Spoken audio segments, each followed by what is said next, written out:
here, goats will eat just about anything, and for centuries they have been used for vegetation control around the world. Yeah, but more recently, goatscaping has been growing in popularity as an eco-friendly way for weed and buckthorn control for homeowners. Garden Guy Dale Kay met up with a local goat herder to learn more. G'day everyone. Traditionally, if you want to get rid of noxious weeds like buckthorn, you can spray them or you got to manually pull it out. But there is another alternative that you can deploy. We're talking about Daisy and all the kids behind me here. You can actually have goats do that hard work for you. And amazingly, it's quite environmentally sound, but I really want to find out the nuts and bolts about how this whole process works. So Matt, tell me how you got into goats. We bought a property that was overgrown and I'd heard of the practice, and I convinced my wife to get a few goats and try it. So you bought this block of land and it was just a bunch of brush. Yeah, it was just a bunch of brush, and we wanted to be able to knock it down without eliminating everything and to be able to selectively choose what we wanted left. So the goats came through and they could graze it, and then we could see what was left behind. You mentioned like a neighbor drove past and... Yeah, a neighbor drove by on a four-wheeler and he stopped and came back when we were moving them one day, and he says, "I know what you're doing. Whose goats are these? I want to rent them." And that was actually my first customer. So explain the process of targeting grazing or selective grazing. What's all involved and how do you go about it? So we come through and we graze it, so that way the woody species are defoliated, which is stressful on them. And then that gives a chance for the other herbaceous plants that are native to get sun and, get exposure, so that way they can grow up in the process while the woody species are trying to recover. And it's a repetitive, accumulative effect that wears down the root mass, which decreases the energy of the plant. It's really actually a really cool way to weed or get rid of invasive species. Of course, buckthorn comes to mind right off the top of my head. What other invasive species do people want you to take care of? We could take care of garlic mustard is one of them. Dame's rocket is another. Those are ones you want to hit a little more of a seed interruption, so that way they're not able to set seed.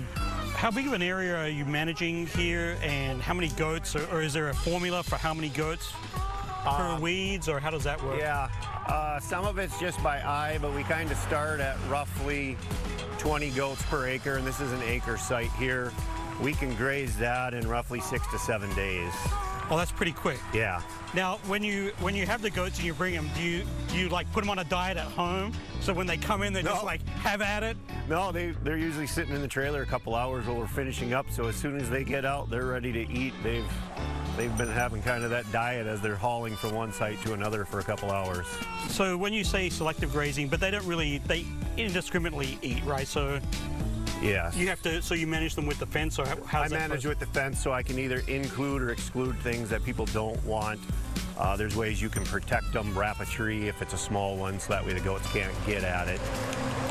Noxious species that are toxic, they actually know on their own through sample and experience of just nibbling a little bit and realizing that was a bad idea. And what do people think, like when you're unloading like a herd of goats into the neighborhood, what do people say, or what are people's reactions? People are quite excited, You unload them, people come out of backyards and into neighbors that they've never met before, and you might have lived there a few years, and the whole neighborhood comes out and they're excited to see it. I've never seen anyone that excited when someone starts a chainsaw to cut the brush out. So. Right, and I guess environmentally it kind of makes sense, right? Yeah. Yep, using their natural instinct to help manage. There's a leader that has the bell. Explain that. The leader has a bell. It just helps a little bit with extra for predator deterrent, just that little extra jarring noise randomly. Predators don't like change or that noise. And then if they were to get out, not saying that that's a regular occurrence, but it's a secondary benefit if you can hear them because they are fairly silent. What are the three main benefits to having goats do this type of work? You don't have to use the chemicals to eliminate the buckthorn. You can selectively choose what's left over because you can see what is capable and what the goats can do and what you have left that you might not know when everything's overgrown.